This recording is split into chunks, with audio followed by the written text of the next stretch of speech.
Une seconde séance de démystification des mathématiques.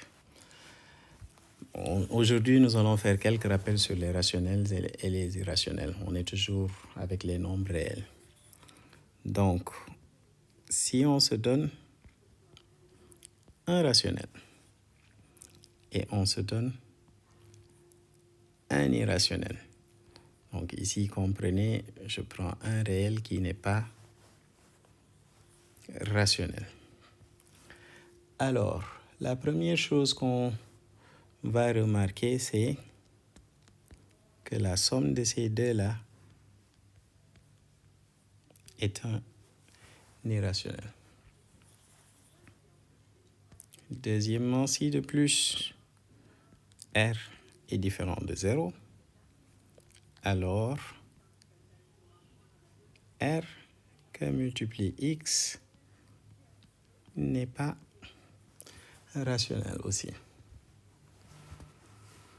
Bon, la preuve, elle se fait par l'absurde.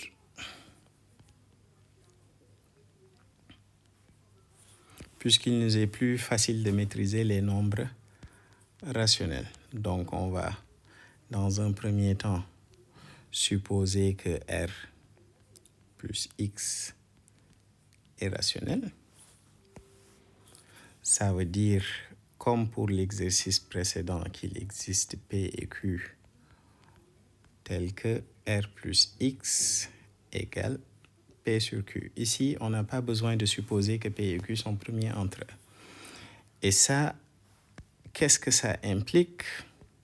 Ça implique que X peut s'écrire P sur Q moins R.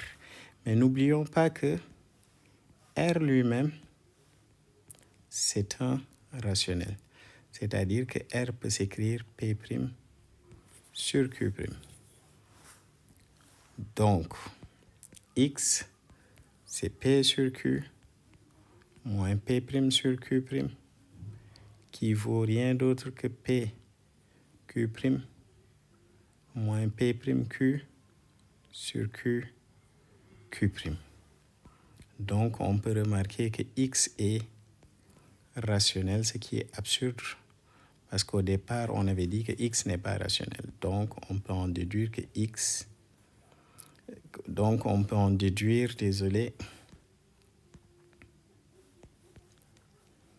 j'efface.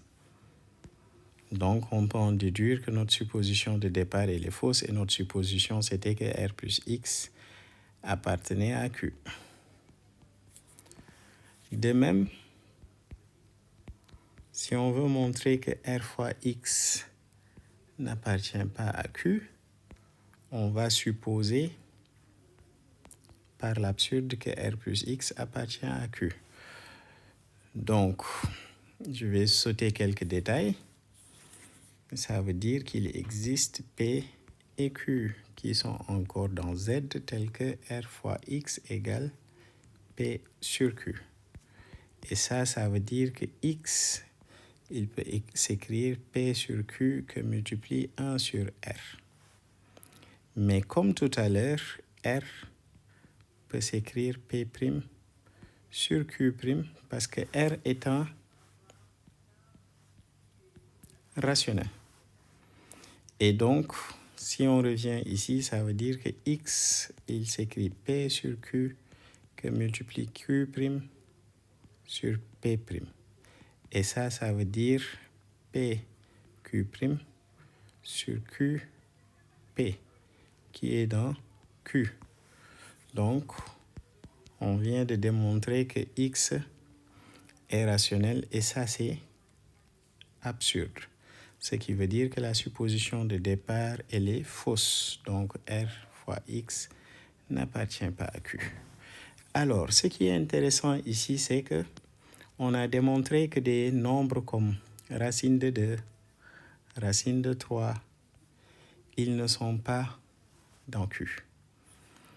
Mais ce qu'on vient de montrer, ça prouve que 3 racines de 2, par exemple, il n'appartient pas à Q. Ça, c'est grâce au 2. On peut aussi dire, grâce au 1, que par exemple, 3 plus racine de 2 n'appartient pas à Q.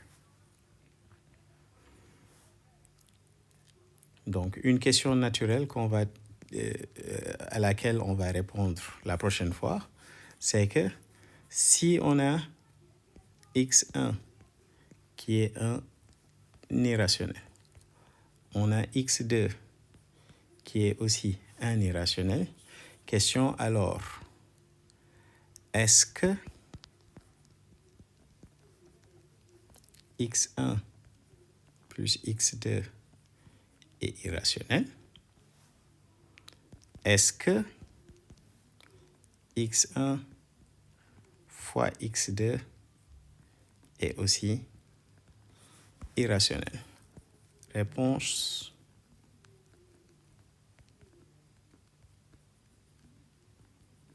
dans notre prochaine